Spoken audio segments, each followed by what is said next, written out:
Good morning and welcome to the Green Room. This is the second instalment of our Green at Heart chats with me, Laura Short, and John Mullen, the energy evangelist. Oh, I can't get my words out today, John. Hi, folks. Hey. How are you doing, John? I'm fine. It's a lovely day here, and this is only the fourth take. I've lost count. It's a good job we're not doing outtakes for this one, John. So this December issue of Green at Heart Live Talks is all about environmental impact registers. They might sound really boring, but actually they create the foundation that you need to develop a really good Green at Heart award, and then if you go on to develop an environmental management system.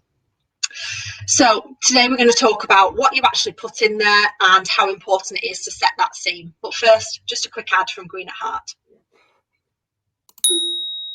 Hi, I'm Laura Short and I run the Green at Heart Award scheme.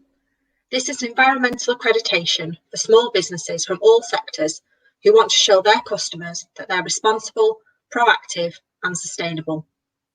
By following a structured approach to achieving a Green at Heart award, you'll be putting in place cost and time-saving measures that will help you reduce more than just your carbon footprint. Are you passionate about having a sustainable business? Well, in my book, that means still being in business 12 months from now. It's more important than ever to set your business apart from the rest, and customers are expecting you to go that extra mile. So let's grab a coffee and have a chat about how a Green at Heart award can help your business stay open, stay green and grow.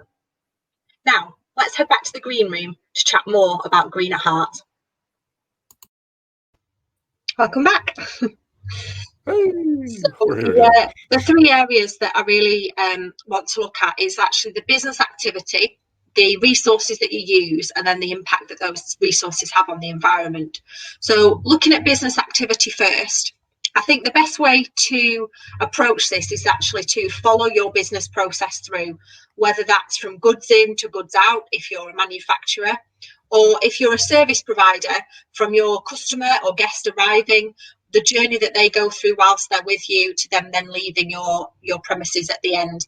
And it really gives a systematic approach to how you think about what happens and when within your business. So John, what sort of example would you use for this?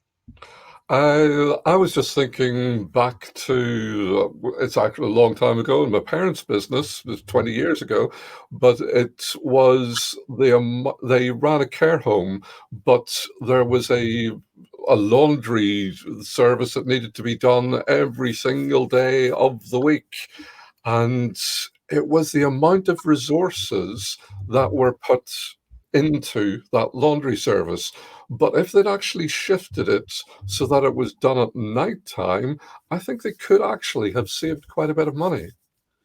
That's a great example. So laundry is just one activity within a business, but let's break that down and see all the different resources that are actually used within that. So you might have gas, you might have electricity for the equipment to run. You'd also have water as part of that process, as well as all the different detergents that you might use to wash the clothes and the linen. So that would be the resource use section, and that you'd look at that just for that one particular activity, but you'd also do it for all the activities as well. And I know, John, that you've been researching a little bit about plastic waste and the amount that we use within this country, and that's a huge resource use for a lot of businesses. Yeah, I was actually quite surprised at differences. I found one of the latest government reports, and it said in the UK we are actually using 4 times the amount of plastics in our general everyday life. This is just domestic users. Comparing it to the likes of Norway and Sweden, UK was using 78 kilos per person, whereas Norway and Sweden were using about 18 kilos per person. And just thinking, why should there be such a big difference? We should be able to make changes into the products that we use just to cut down on that amount of plastic. Exactly. And I think this activity really helps us focus on those areas within our business where we use the highest amount of resources. And it might also be that your focus is shifted as well, because you may think you use an incredible amount of gas or electricity, when in actual fact, it could be your plastic use or your water use, or even your use of chemicals and detergents, which could be a lot higher. And for a cleaning business, for example, um, the amount of chemicals and plastic use that they might have could be far higher than any gas or electricity use that they use at the premises they're cleaning at. And then we move on to think about the actual environmental impact that any of those resources that are used would have. A lot of them will be something like emissions to air, or carbon dioxide production, having an impact on your carbon footprint. But there's lots of other environmental impacts. And John, can you think of any for your business? Well, I was actually thinking of a business that I've dealt with, uh, and they had their waste recycling or their waste disposal. They just had one big bin, and it was the question as to how much of that waste was actually recycled or just went straight into a tip, because there's an awful lot of business over the past 2 or 3 years. There's been a lot of changes. The good guys have increased and grown because they've already got the services in place, as in the separation of materials.